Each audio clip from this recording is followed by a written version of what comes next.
Assalamualaikum warahmatullahi wabarakatuh. Halo semuanya, saya Mona Rahmatul Jana dari Divisi Finance.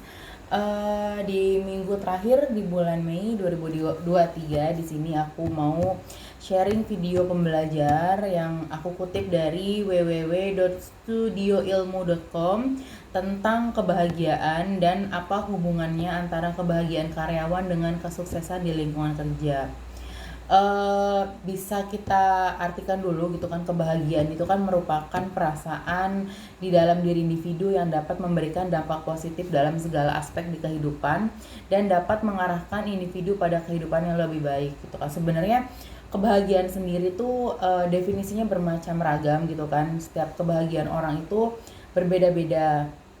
Kita punya standar kebahagiaan di diri kita masing-masing gitu kan. Kita nggak mungkin bisa menstandarkan kebahagiaan kita dengan kebahagiaan orang lain, itu pasti berbeda gitu kan. Jadi kita bisa mengambil sudut pandang dari diri kita sendiri, bagaimana kita bisa merasa bahagia di dalam kehidupan kita ini gitu kan. Kebahagiaan juga akan meningkatkan kesehatan seseorang, kebahagiaan akan membawa seseorang pada kesuksesan dan lain sebagainya. Kebahagiaan gitu kan, atau juga happiness, juga dapat diartikan sebagai suatu keadaan pikiran atau perasaan yang dimiliki oleh seseorang dengan tingkat kepuasan yang tinggi dan merasa tercukupi sebagai kesenangan, cinta, kenikmatan, atau hal-hal lain yang dapat membuat mereka lebih bergairah atau bersemangat. Kita mungkin sering membicarakan kebahagiaan atau happiness di dalam kehidupan sehari-hari gitu kan. Tapi sebagai orang yang selalu berada di kantor dari Senin sampai Minggu atau Senin sampai Jumat gitu kan, kita ini fokusnya dengan pekerjaan dan deadline yang saling kejar-kejaran di setiap harinya. Belum lagi kita dapat pekerjaan dari atasan, mungkin omelan dari atasan juga gitu kan, atau dari pelanggan. Kita masih bisa berpikir tentang bagaimana cara menciptakan kebahagiaan di lingkungan kerja gitu kan. Di sini aku mau jelasin tentang hubungan kebahagiaan antara karyawan di dalam lingkungan pekerjaan. Mungkin kita bertanya-tanya nih, apakah hubungan yang erat antara kebahagiaan karyawan dengan kesuksesan di lingkungan kerja gitu kan. Karena nyatanya sudah ada banyak penelitian dilakukan untuk menemukan hubungan antara karyawan yang berbahagia dengan kesuksesan proyek yang mereka kerjakan. Hasil studi menunjukkan bahwa banyak perusahaan yang merasa manfaat signifikan dari lingkungan kerja yang terdiri dari karyawannya yang bahagia gitu kan. Bagaimana mereka tahu bahwa karyawan yang bekerja di lingkungan kerja tersebut merasa bahagia?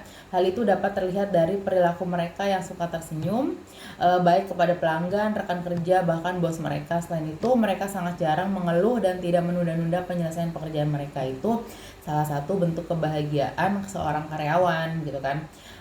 Metrik keberhasilan bisnis yang sering digunakan seperti produktivitas, profitabilitas, kepuasan pelanggan, ketidakhadiran atau keselamatan pekerjaan semuanya mengalami peningkatan. Ini menunjukkan bahwa memiliki karyawan yang berbahagia akan memberikan dampak yang positif pada hasil pekerjaan dan lingkungan kerja itu sendiri. Kalau sudah seperti ini, yang mendapatkan benefit bukan hanya perusahaan, namun setiap individu juga akan mendapatkan manfaat. Siapa sih yang tidak suka kalau mendapatkan kebahagiaan di dalam lingkungan pekerjaan gitu kan. Di sini ada 7 cara menciptakan kebahagiaan di lingkungan kerja. Yang pertama, ada menghindari hal-hal yang tidak memberikan manfaat apapun dalam pekerjaan itu kan.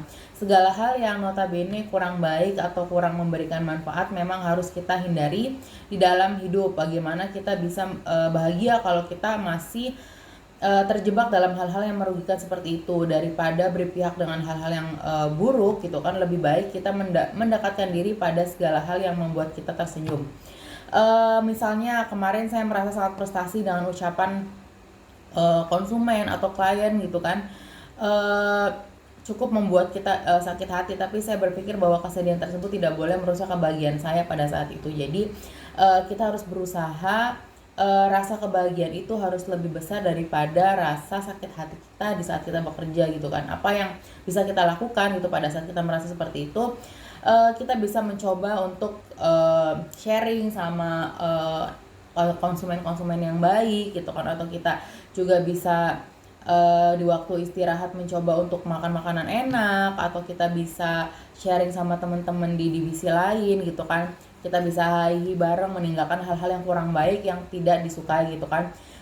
yang nanti fokusnya dengan apa yang disukai dan meninggalkan hal-hal yang kurang menguntungkan tersebut. Jadi di saat kita mengalami down pada saat bekerja di hari itu, kita harus berpikir bahwa banyak hal yang baik yang bisa kita lakukan untuk kita bisa melupakan hal buruk hal buruk kecil yang kita alami di hari itu gitu. Kita bisa keluar, mungkin kita bisa main ke divisi lain, atau kita bisa makan makanan enak gitu kan. Itu bisa mengurangi bad mood kita di hari itu gitu. Kemudian yang kedua adalah selalu melakukan hal-hal yang kita cintai setiap hari.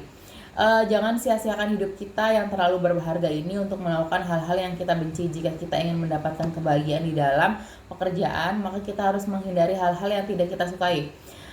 Ini bukan berarti kita harus menetap di zona nyaman atau tidak berani untuk belajar hal yang baru. Mencoba hal yang baru itu boleh, malah sangat baik untuk pengalaman diri kita. Namun bukan berarti setiap harinya kita melakukan hal-hal yang kita sukai. Mencoba hal-hal baru juga tidak harus dilakukan setiap hari gitu kan. Coba diidentifikasi aspek pekerjaan apa yang kita sukai, keterampilan serta minat apa yang sangat menginspirasi bagi kita. Selain itu, kita coba berpikir cara terbaik tentang bagaimana kita bisa menjadi lebih baik dalam apapun yang kita lakukan sekarang. Untuk menunjang hal ini, kita bisa meminta umpan balik atau feedback dari orang-orang terdekat kita sehingga kita bisa memberikan peningkatan dalam melakukan hal-hal yang kita sukai. Kita bisa melakukan hal-hal yang kita sukai dalam waktu yang bersamaan. Kita juga bisa mengembangkan diri kita menjadi lebih baik. Jadi kita berusaha untuk selalu melakukan hal-hal yang kita sukai di setiap harinya gitu. Kita harus enjoy dalam bekerja. Paling itu aja yang bisa aku sharing. Di sini ada 7 cara menciptakan. Aku baru sharing ada 2 poin. Yang pertama, menghindari hal-hal yang tidak memberikan manfaat apapun. Yang kedua, selalu melakukan hal yang kita cintai setiap hari. Untuk poin selanjutnya akan aku sharing di video aku selanjutnya. Kurang lebihnya saya mohon maaf. Assalamualaikum warahmatullahi wabarakatuh.